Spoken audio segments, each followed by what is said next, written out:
नमस्कार study plus morality tutor channel तरफ मु श्री रामकृष्ण साहू आपण को स्वागत जनाई आरंभ करुच्ची। आज आउ एक मूल्यवान कहानी बहुत किछि शिखिबार कहानी किछि नुआ शिखिबार कहानी। आमे दैनंदिन जीवन रे जो अवसर समय पाउचे सही समय को सदुपयोग करिवार कहानी। तेणु आउ डेरी न करी वर्तमान कहानी आरंभ करिबा। कहानी एपरी थिला जे गोटिए लुकर मृत्यु समय पाखे आसीथिला आउ अल्प किछि मिनिट बाकी थिला। तेणु जमराज तांकर प्राणपिंड को नवा पाई सेठारे पहुंचिले। सेतेबेले लोकटीर मृत्यु होई न थाए। जमराज बहुत दूररु आसी थांती। तेणु तांको सुस लागिथिला। से लोकंक पाखरु गोटिए ग्लास पानी नहीं पीले। तापरे लोकटी को कहिले तुमर कर्म बहुत भल अच्छी। तेणु तुमे चाहिए निजर भाग्य मध्य परिवर्तन करि परिबो। लोकटी कहला किपरि मु मोर भाग्य परिवर्तन करि परिबी। जमराज कहले मो पाखरे गोटिए डायरी अछि। एई डायरी रे 6टी पृष्ठा अछि। प्रथम 5टी पृष्ठा लेखा जाइछि किंतु शेष पृष्ठाटी फांका अछि। सेई फांका पृष्ठारे निजर भाग्य तमे निजे लेखिबो। एथिभाई तुमको मु 5 मिनिट समय देवी। तापरे ठीक से आला। जमराज से डायरीटी को लोकंग हाथ को बढ़ाई देले। लोकटी जतेबेले प्रथम पृष्ठा आढ़िला एवं देखिला लेखा होईची जे तांको घरर पूर्व पटरे जो लोकटी बास करुचंती तांकर एई अल्प दिन भितरे गोटिए नुआ जगह किनिबार अछि। एहा देखि लोकटी मनरे ईर्षा भाव जात होला एवं से सेही प्रथम पृष्ठा लेखिला ना ना से जेभଳି अछि सेही भଳି भाबरे रहू, अधिका किछि उन्नति न करू। तापरे लोकटी द्वितीय पृष्ठा आढ़िला। सही पेज रे लेखा थिला जे तांको घरर पश्चिम पाखरे जो व्यक्ति अछंती से आउ 3-4 दिन भितरे गोटिए नुआ कार टिए किनिबे। तेणु ताहा देखि मध्य तांकर ईर्षा हैला। तेणु से सही कागज रे लिखिदेले जे लोकटी जेभଳି भाबरे अछि थाउ से आउ कार न किणु कि अधिका किछि उन्नति न करू। तापरे तृतीय पृष्ठाटी जतेबेले लौटाई देखिले जे तांकर घरर सामना पटरे जो लोकटी अछि सेही घरर मुखिया आसंता गोटिए मास भितरे गोटिए बड़ पदरे अधिष्ठित हेबे। नेता किंबा मंत्री मध्य होई पारंती। एहा पढ़ी तांको मनरे पुणी अधिक ईर्षा जात होला एवं से लिखिदेले ना ना लोकटी जतिकिरे अछि सेतिकी रहू, अधिका उन्नति न करू।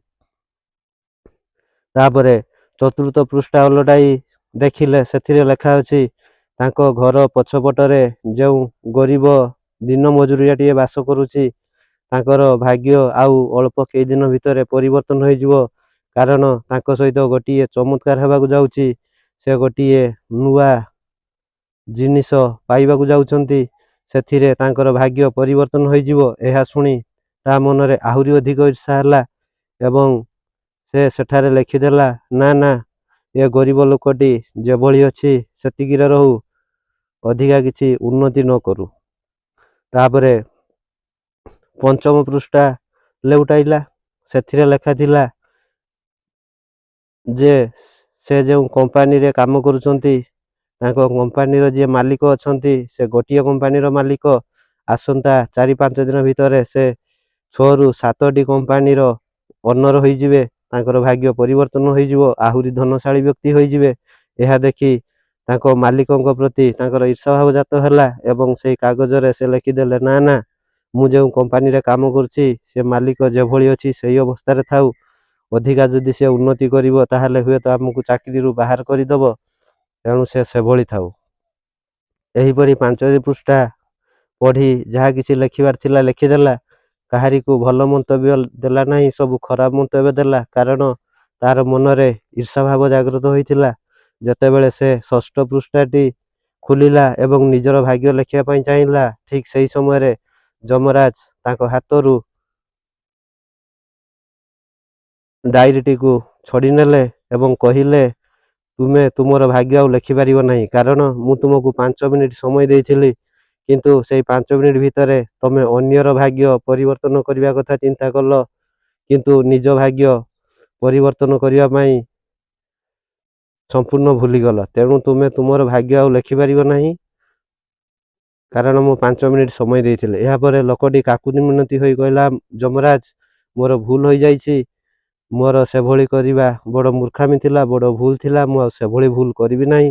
କିନ୍ତୁ ଯମରାଜ କିଛି ଶୁଣିଲେ ନାହିଁ ଏବଂ ସେ କହିଲେ, ମୁଁ ତୁମକୁ 5 ମିନିଟ୍ ସମୟ ଦେଇଥିଲି, ସେଇ 5 ମିନିଟ୍ ତମେ ଅନ୍ୟର ଉନ୍ନତି କଥା ଚିନ୍ତା କଲ ବା ଅବନତି କଥା ଚିନ୍ତା କଲ, ତାଙ୍କର ଭାଗ୍ୟରେ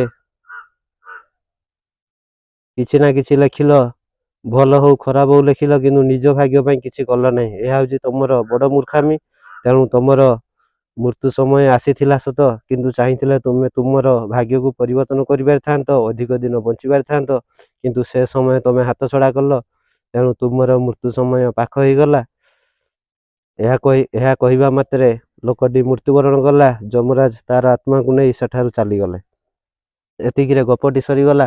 ଗପଟି ବହୁତ ଛୋଟିଆ କାହାଣୀ, କିନ୍ତୁ ବହୁତ କିଛି ଶିଖିବାର କାହାଣୀ ଯେ ଆମେ କର୍ମମୟ ଜୀବନରେ ଦିନସାରା ପରିଶ୍ରମ କରୁ ସତ, ହେଲେ ଯେତେବେଳେ ଆମେ ଅବସର ସମୟ ପାଉ ସେତେବେଳେ ନିଜ ବିଷୟରେ କଦାପି ଆଲୋଚନା କରୁନାହୁଁ।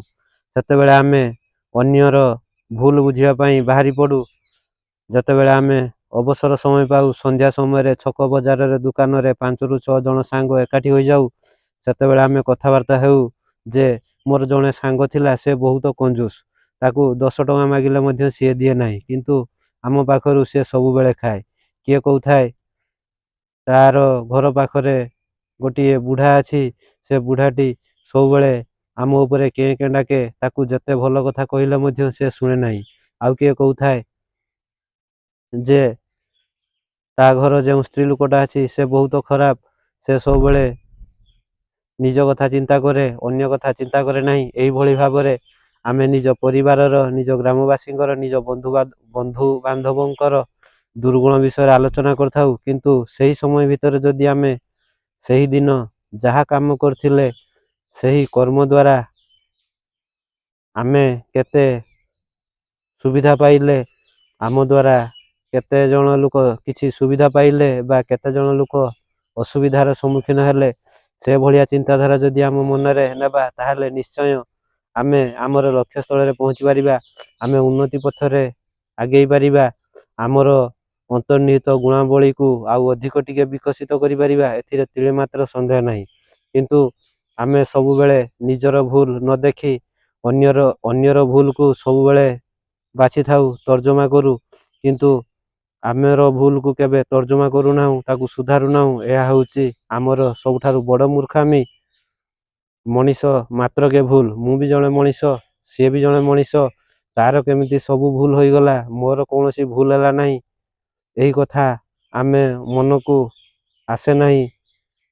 ସେଇ କଥା ଯେତେବେଳେ ଆମ ମନକୁ ଆସିବ, ସେତେବେଳେ ନିଶ୍ଚୟ ଆମେ ନିଜକୁ, ନିଜର ଅନ୍ତର୍ନିହିତ ଗୁଣାବଳୀ ଗୁଡ଼ିକୁ ବିକଶିତ କରିପାରିବା, ନିଜର ଲକ୍ଷ୍ୟସ୍ଥଳରେ ପହଞ୍ଚି ପାରିବା, ନିଜକୁ ଭଲରୁ ଅତି ଭଲ କରିପାରିବା, ନିଜକୁ ଉତ୍ତମରୁ ଅତି ଉତ୍ତମ କରିପାରିବା। ଏଥିରେ ତିଳେ ମାତ୍ର ସନ୍ଦେହ ନାହିଁ। ଆଶା କରୁଛି କାହାଣୀଟି ଆପଣଙ୍କୁ ବହୁତ ଭଲ ଲାଗିଥିବ। ରହୁଛି। ଜୟ ବଜରଙ୍ଗବାଲି।